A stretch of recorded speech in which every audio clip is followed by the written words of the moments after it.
The Somerset Patriots and Sugar Land Skeeters wrapped up their 4-game series Thursday night at TD Bank Ballpark, as the Patriots jumped out to an early lead thanks to 4 runs over the first 3 innings of the ballgame. 2 on, 2 out, scoreless bottom first. The 2-1 to the lefty. It's driven to shallow center field. Sprinting inward, it's Tassone, and he plays on a hop. Rounding third and heading for home, it's Eggleston. He scores standing up. Tassone gets a late break. And LaHare gets his team leading 49th RBI of the season. Somerset draws first blood here in the first. They lead 1-0. The 2-1. Line drive through the left side for a base hit. They're sending Kelly around third. The throw won't even be made by the left fielder Dominguez. It's a ribby single for Michael Jones.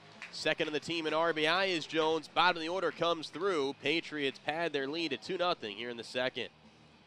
Long set from Thompson, the 2-1. Rope down the left field line. This drops fair. Walking home from third, it's Brian Van Kirk. Ranging to his right to cut it off, it's Dominguez. Stopping at second, it's Gonzalez. Ribby single for the fan favorite Kelly. Patriots lead 4-0 here in the third. The Skeeters worked their way back to tie things up in front of a sold-out crowd of over 7,800 before David Vidal sent everyone home happy in the bottom of the 9th. In the 8th inning to break the 5-5 tie. Vidal trying to break the 4-4 tie. The 3-1 hit to deep left.